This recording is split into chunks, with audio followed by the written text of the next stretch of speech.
Are we living in a simulated reality? The Game of Life and How to Play It. By Nanice Ellis. August 5, 2016.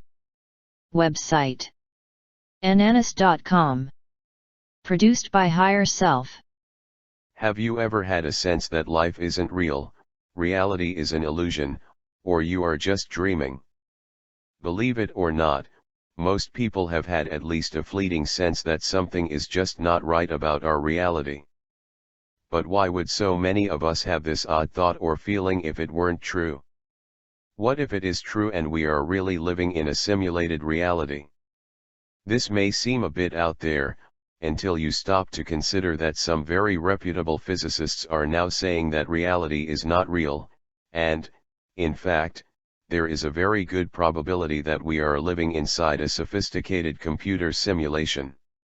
Of course, the simulated universe theory isn't yet widely accepted, however most quantum physicists agree that the nature of reality operates according to mathematics and, for all intents and purposes, the entire universe can be summed up or explained digitally.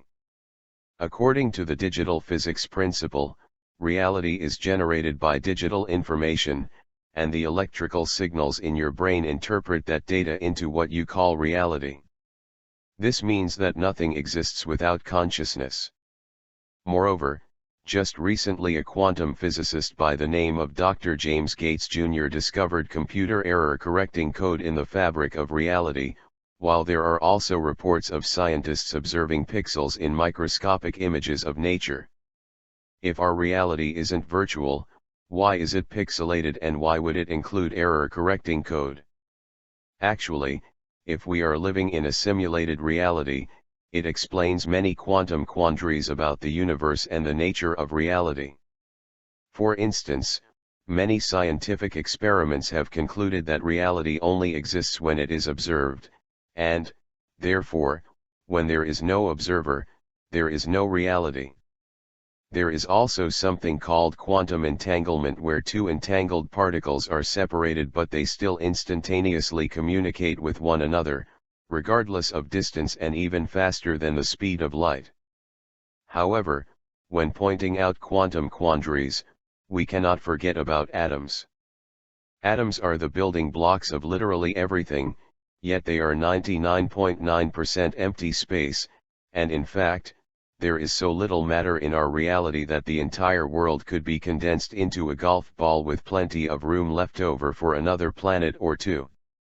These types of quantum phenomena have scientists stumped, because reality just shouldn't operate like this.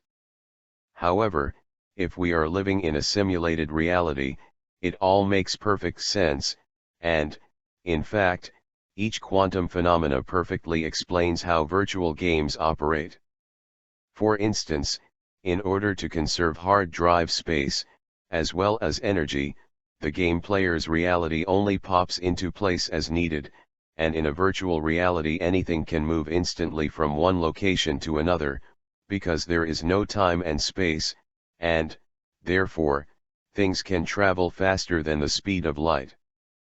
The simulated reality theory also explains parallel universes and multi-universes simply as versions of the simulation that simultaneously operate. Strange phenomena. Furthermore, if we are living in a simulated reality, it also explains certain non-scientific phenomena. Déjà vu, ghosts, and other paranormal activity could be glitches in the program. Psychic ability and intuition could simply be the result of accessing information within the program. Reincarnation could be pre-programmed memories, or past life memories could be alternate running simulations. The simulation theory can also explain alien abductions, UFO sightings, and other strange supernatural phenomena, because anything is possible in a virtual reality. Even miracles can be easily legitimized by quantum jumping, shifting parallel universes, or a radical change in programming where the programmer answers your prayers by rewriting specific code. The simulation theory also explains how two or more people can have different experiences in the same situation or conflicting memories, and, in fact, there is a phenomena known as the Mandela effect, where large groups of people remember the past differently, and it seems that the past changes accordingly. It is difficult to prove something like this for obvious reasons. However, what if we seamlessly move from one parallel universe to another, yet we keep our memories from the previous timeline? This would mean that some of us might be in a timeline that correlates with particular memories and some of us might be in a timeline that doesn't correlate with particular memories. If this is true, it also means that we have the ability to quantum jump from one reality to another, thereby changing our experience of life without even knowing it. But, life feels so real. Except for the occasional odd sense otherwise, life feels incredibly real, and, in fact, it all seems so real that it is difficult to believe that our universe is a simulation of some sort.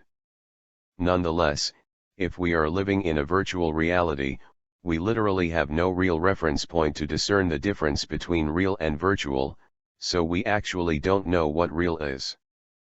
It is curious, however, that people who have had near-death experiences often report that the afterworld seems more real than this one. Well, maybe it is.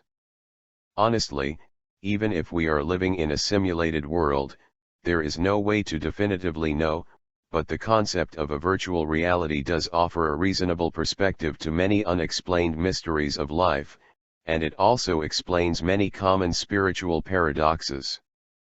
Decoding spiritual paradox.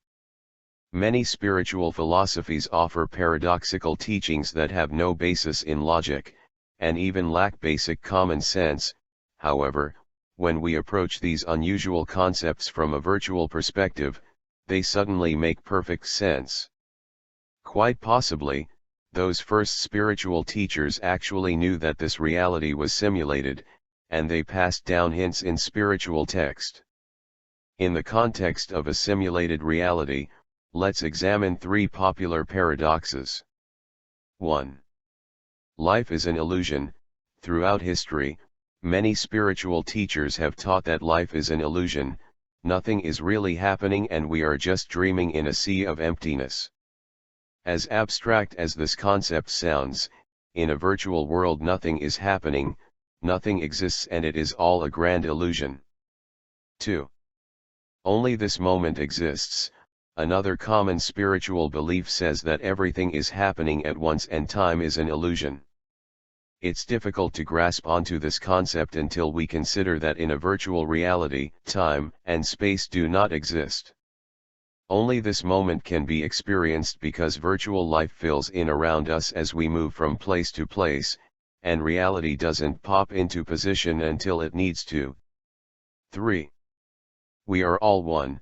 Most spiritual philosophies agree that we are all connected, and, in fact, we are all one. In an actual reality, being connected as one is probably illogical, but in a simulated world, we are all connected by the program, and, therefore, it is impossible to be separate. We are one because there can only be one in a virtual reality. Additionally, science typically clashes with spirituality, but when we approach both from a virtual model, all the pieces of the puzzle fit into position, allowing science and spirituality to finally meet. What's the point of simulating reality? Unlike popular sci-fi movies, we are probably not slaves to machines or prisoners held against our will. Instead, we are most likely the creators of this virtual world, or, at the very least, willing volunteers. But what's the point? Unfortunately, from our limited viewpoint, we can only guess the purpose of a virtual existence, but there are many possible scenarios. Maybe, at some point in the distant future, humanity advances to transhumanism, in which we exceed human limitations and become super beings who are indestructible. Assuming this possibility, as an advanced civilization, we likely lose the authentic human experience, and, as such, might create simulations where we can experience life as mortal human beings, equipped with the free will to make choices within the simulation, we can experience the full range of ups and downs with challenges and delights, while uncertainty and the quest for victory make for an intriguing virtual life. Likewise, as an advanced future race, we probably don't experience anger, frustration, separation, loneliness, or fear, so if we desire to have these human experiences, the only way to do so would be in a simulation. Keep in mind that virtual time is very deceptive. 1 year in a simulation could be equivalent to 1 second outside the simulation, making an 80-year virtual lifetime pass by in the blink of an eye. Let's face it, when time and space cease to exist, anything you imagine is plausible. Another possibility is that our future selves want to learn from the past, so they can avoid repeating the tragedies of history, or this simulation could be some type of experiential training, such as a 3D school where we experience the positive and negative consequences of our behavior, actions, and choices. Then, of course, the reason for a simulation could be as simple as the fact that virtual games are fun and exciting because you can have any experience without risk. So, whatever happens, happens. No harm can be done in a virtual world because nothing is real, not even you. Let's also consider that there is not a real reality out there, and maybe, there is nothing more real than a virtual reality, meaning that everything in existence is virtual in nature. Are we really powerless? Indeed, the idea of living in a simulation can make us feel powerless, because it means that something other than us is in control and quite possibly controlling us. On the other hand, living in a simulation can mean that miracles are possible, magic can be expected, and we really are limitless. Once we understand how the simulation works and how to operate it from the inside, we can upgrade our minds for greater intelligence or creativity, download special gifts and talents, or reprogram our bodies for perfect health and even agelessness. We might also experience alternate versions of life, parallel realities, and supernatural phenomena, and, maybe we can also download advanced abilities, such as telepathy, telekinesis, and psychic ability. Cheat codes might also allow us to peek into the future before making a decision, or maybe even go back in time to redo a past mistake or missed opportunity. This all sounds like sci-fi, and it is, but sci-fi often has its roots in reality, or whatever this existence is. Nevertheless, real or simulated, let's get down to practicality, because there are more essential elements to life than superpowers and special abilities. If we are virtual beings in a virtual world, do we really have the power to manipulate our environment right now? The answer is most definitely yes. There would be absolutely no point to a simulation if we didn't have a way to influence virtual life. So, although we might be Sims, we still possess the free will to make conscious choices, and, as such, we have the power to consciously create reality, even if it's not real. Additionally, as an expert in the field of manifestation, with over 4 decades of research and experiential study, I can confidently say that the laws of manifestation perfectly correlate with a simulated reality, and, in fact, when examined through a virtual model of reality, many facets of manifestation make a great deal more sense. So, if we are living in a simulated universe, how do we influence it in order to have the best possible experience? Firstly, you need to understand that you are playing the game of life, and secondly, you must clearly comprehend the underlying dynamics of this virtual game, so that you know exactly how to play it. You are love, you are light, and all is well. Part 2. The game of life and how to play it. In this article, we will explore the complex dynamics of living in a simulated reality, including practical ways to consciously create the life of your dreams. Have you ever sensed that something is just not right about reality, like there is an important secret on the verge of being revealed? Deep inside, there is a part of us who knows that there is more to this convoluted game of life than meets the eye. According to quantum physics, the physical dynamics of reality are nearly identical to a very advanced virtual game, and, in fact, several experts in the fields of quantum physics and digital physics are convinced that our entire universe is simulated, and, if this is true, that would make us all Sims. As discussed in part 1 of this article, despite how real reality appears, there is no way to say for sure, because if we are living in a simulation, we literally have no real reference point to discern the difference between real and virtual.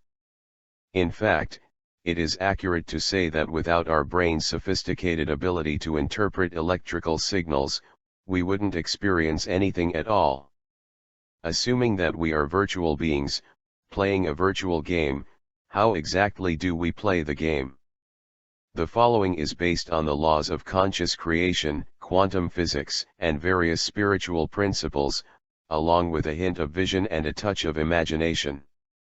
Even if reality is not simulated, the following concepts still apply to the game of life, so keep an open mind and enjoy the ride. The game of life. If we are, in fact, playing some sort of virtual game, the name of the game is life, and without getting into a philosophical debate, quite possibly, the purpose of the game is pure experience, with an advanced version requiring us to learn, grow, and evolve through all types of experiences. Unfortunately, none of us remember reading an instruction manual prior to beginning the game, but, if there was such a thing, it might go something like this. Lesson number 1, Setting up the game. Before the game of life begins, as your higher self you decide your mission or preferred destiny, and based on this intention, your virtual self is programmed with a particular dream that aligns you with your chosen path. This is the path that fulfills your intended mission and or allows you to experience your best possible destiny. This driving force is the exact reason you are, in fact, playing the game. Once the game begins, you will lose all memories of your higher self, and you will even forget that you are playing a game. Amnesia allows you to have an intensively real experience, but this also means that you will need some direction and guidance along the way. Therefore, in order to support your journey and provide you with the tools you will require in the game, your virtual self is programmed with appropriate gifts, physical characteristics, particular challenges and personality attributes through a program known to us as DNA and another program known as astrology, where the position of the stars and planets at the time of birth represent an underlying program that operates specific functions during your lifetime. Playing the game of life requires a game board or playing field. In our game, this is known as planet Earth, but our entire universe expands as far as we explore, but only when we explore. Earth is a pre-made template where the game is staged, and there are unlimited versions of this template, varying according to the version of history required for a particular life experience, as well as the current time period in which we choose to live.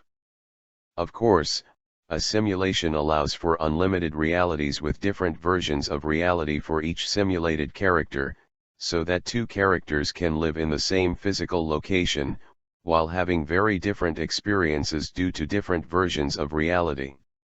However, even though we are each playing a unique game within our own individual reality, and your reality belongs to you alone, whenever we share an agreed upon reality, our individual realities intersect and overlap, creating a shared reality where we can agree on specific attributes, but we are never locked into any one reality, so a shift in consciousness can easily result in a new version of reality where we no longer experience the same shared reality, or we might experience an alternate version of friends and family.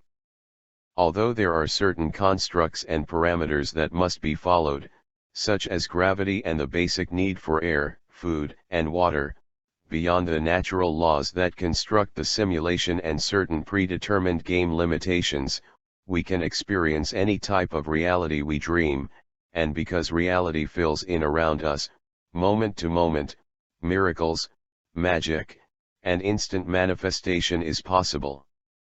The game of life begins as we are each born to specific parents who will provide the most ideal early life circumstances, including events that will mold personality, experiences that create challenges to overcome, and opportunities that highlight our gifts and talents, all the while intentionally aligning us with our chosen path. Moreover, predetermined childhood experiences, and particularly traumatic events, are meant to deepen pre-made programs, such as DNA, but they also create new ones through subconscious programming. The game of life will inevitably ask you to develop your talents and express your gifts, as well as face your fears and overcome your challenges, and, in doing so, you have the opportunity to discover who you really are, and, ultimately, experience your best possible life.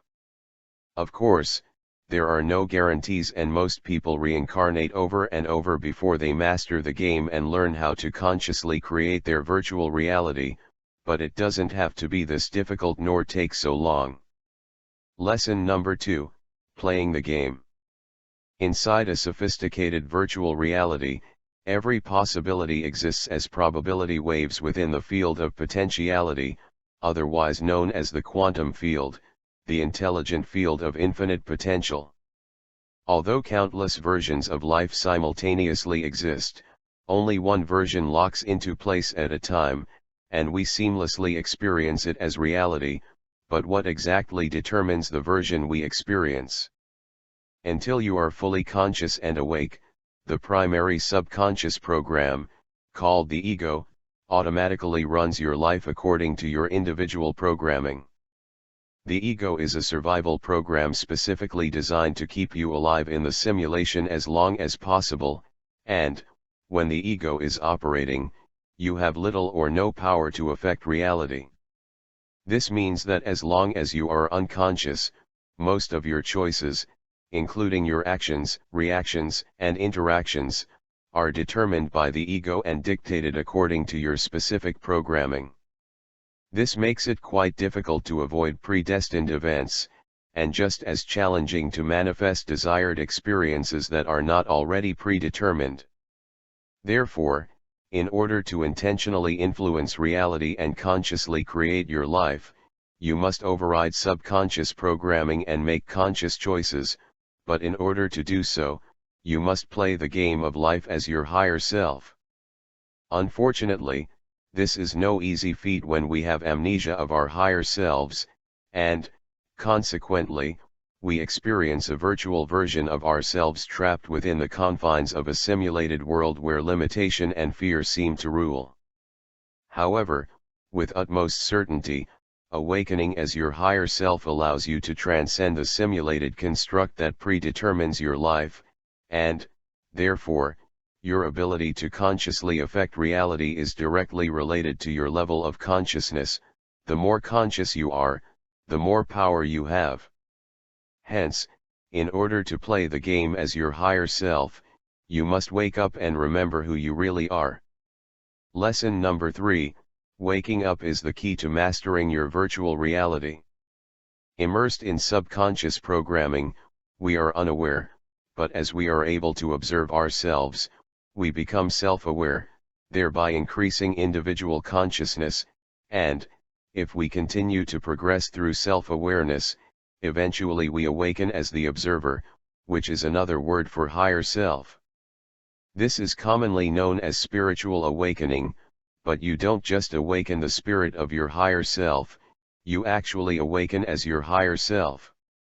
When your real self is awake and consciously playing the game, you have the power to influence reality from inside the simulation, thereby transcending the ego, as well as deactivating subconscious programming, and even rewriting your own DNA coding or overriding astrological code, if you so choose.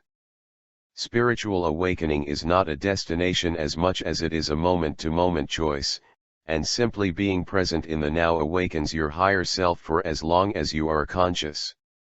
Being awake and conscious in the moment requires you to be in your body, fully aware, completely open and totally present, without judgment or resistance, and without being in a state of reaction or defense. This means that whenever you are altogether present in the moment, without distraction, denial, or dissociation, your higher self awakens, and, as a result, you naturally embody your higher self. This is why it feels so great to live in the moment and experience true presence, but any time you lose presence by going unconscious, the ego automatically takes control, and, whenever this happens, the game of your life literally plays itself according to programming, until your higher self wakes up again. Living as your higher self clearly allows you to override subconscious programming that would otherwise control your life, but it really doesn't answer the question, how do we consciously create reality? Lesson number 4, Communicating with the Quantum Field. From outside the simulation, any variable or potential can be changed or influenced by writing or rewriting code, but, from within, we don't have that advantage, and, in fact, as Sims in a simulated reality, we have no physical power to affect anything. Nonetheless, when it comes to influencing reality or even consciously creating life, we are equipped with something equally as powerful.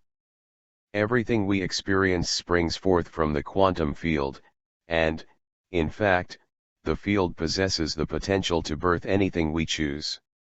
This unlimited field of potentiality is conscious and intelligent, and, although it operates according to certain rules and predetermined criteria, it also responds to the power of mind. Through the power of your mind, you can be, do, or have anything, from the grandest dream down to the most delightful desire. By consciously using your mind in the correct way, you can ask the quantum field for virtually anything, no pun intended, and it can't say no. Whether you realize it or not, you are constantly communicating with the field through your thoughts, intentions, and focus, but the most powerful form of communication is your beliefs. In fact, the field automatically hears all your beliefs and consequently acts as a mirror by manifesting them in reality, and, in this regard, reality is a feedback system that flawlessly demonstrates your beliefs. So, if you don't like any aspect of your life, you don't have to look any further than your beliefs. Beliefs are so powerful that they are the on and off switch for subconscious programming, and the only way to program and reprogram your subconscious mind. The power of imagination, the second way to communicate with the field, is through images and symbols.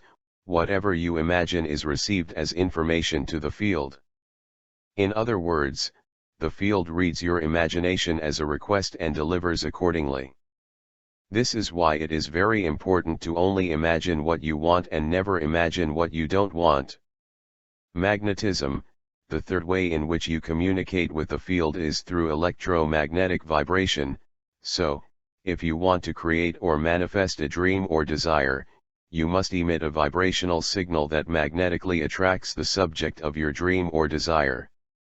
We usually refer to this as the well-known law of attraction, but it is the less-known magnetic key that has all the power. This key is self-love, and without it the law of attraction has very little influence on reality. Self-love tells the field that you believe that you are worthy of your desire, and the high energy of self-love magnetically attracts whatever you choose. Self-love is the vibrational currency that allows you to exchange thoughts for things. Now that you know the essential keys to communicating with the field, you also need to recognize the ways in which your higher self communicates with you, before and after awakening. Lesson number 5, Messages from Above. Through your higher self, you have direct access to the wisdom of an omnipotent vantage point. Indeed, your higher self knows the best path for you to travel, and also knows the right answers to your most pivotal questions, but, unless you can receive this guidance, it is lost or given in vain. This means that learning to hear and decipher information from your higher self is a big game changer. So, how does your higher self communicate with you? Inner guidance. Your higher self communicates to you through inner guidance, otherwise known as intuition, gut feelings, or a sense of knowing. Your ability to receive depends on your openness and the quietness of your mind, so the more open and still you are, the greater the guidance. If this is not a good reason for regular meditation, I don't know what is. Signposts, synchronicity, meaningful occurrences, and random signs are all forms of higher communication, and the more you pay attention, the more you will benefit from these pivotal signposts. Thoughts and ideas.